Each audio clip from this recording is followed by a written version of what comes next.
Good morning, you fiery dog.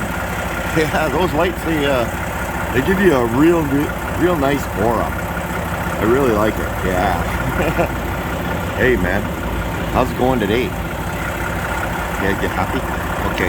Hey, I wanna have a conversation with people, so I'm gonna say good morning to you, and I'm gonna go talk to people. I will talk to you later. All right, guys. It's really hard. I hope I keep all my thoughts together on this one, because this one's going to be a little bit long and a little bit of history lesson that I trying to remember from like when I was in school and asking questions, and that was a long time ago.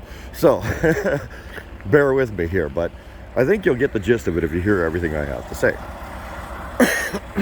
So I think we have forgotten what government is, why it's there, and its purpose.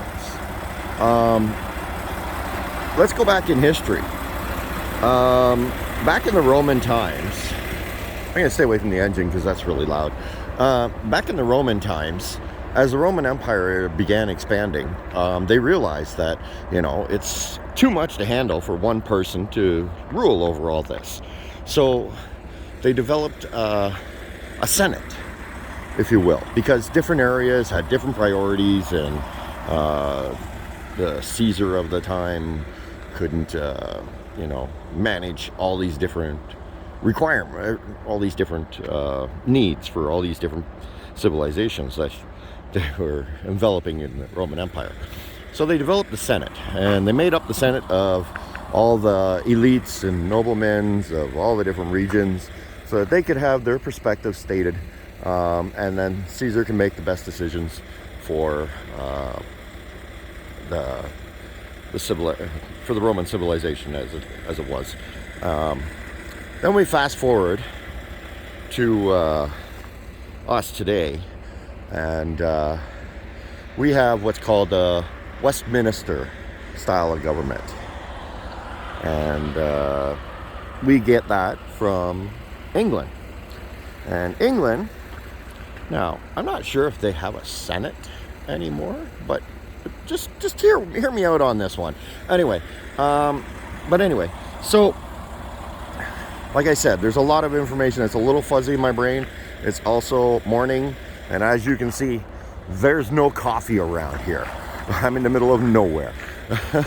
So get the gist of the whole story before you make up your mind whether I'm full of crap or not. Well, I'm always full of crap.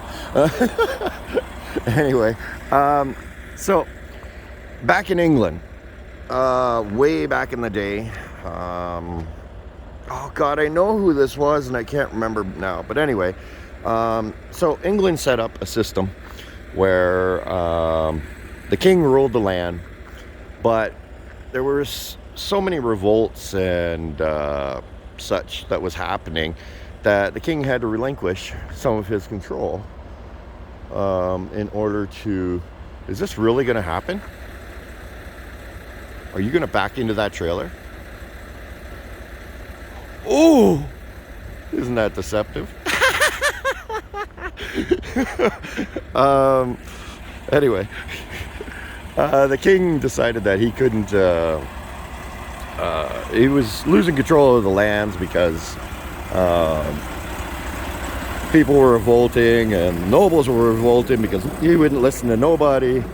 And so they signed an accord and allowed the nobles to have a say within their the direction of their country, and in all the rules and laws and everything that had that would come to pass for the nation of England.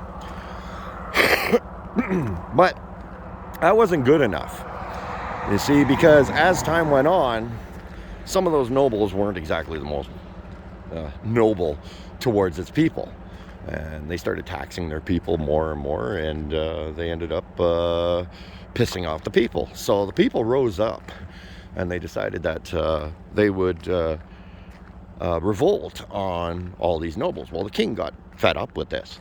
It was constantly under revolt. He wasn't getting his taxes, all the usual nonsense.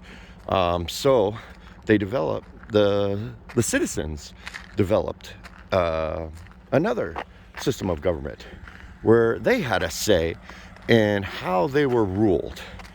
And so they developed the House of Commons. Okay? That's why it's called the House of Commons, because it's the common folk that are supposed to rule that place. Okay? Not the elites. It's the common folk. Not the king, not the ruler. It's the common folk. Great time to do a death. I want to get out of here. Anyway, so when it comes to Canada, we decided we were going to adopt a form of the Westminster style of governance.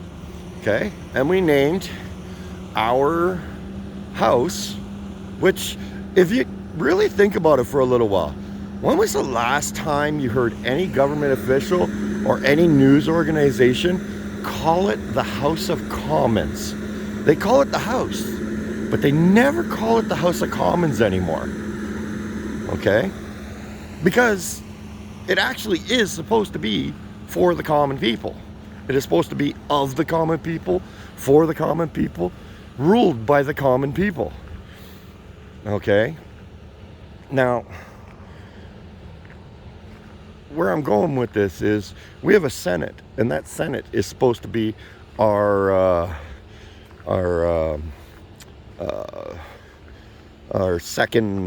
sober second thought, they call it. And that was designed to be our nobles, our elites, or whatever of our country that rule in there. It's so nice out here. I should have shut the truck off. So peaceful. Anyway, so now we've allowed the government of the common people, in the House of Commons, to make us forget that that is for the common people, of the common people. And their role is to rule in the ideals of the common people, all of the common people. Our Prime Minister thinks he is king. He runs around as a noble thinking he is king. He is not. He is supposed to be a common person. He's supposed to speak for the common person. But yet, he comes on a national address and addresses us and says, do we need to tolerate these common people? Asking the nation this. Like, we have forgotten what our government is supposed to be, why it's supposed to be there, and what its job is. Its job is to ensure the prosperity of this nation for all citizens. Not for a select few, not for itself, for all citizens. And its job is to speak of the common people, for the common people, and allow the common people to have their voice heard. We elect representatives of us. Their job is to represent us, not some foreign interest, especially not a foreign entity trying to overrule our policies. We have forgotten, and we have allowed the government to entice us to forget who they answer to and why they are there, and their job while they're there. Welcome to the Fringe.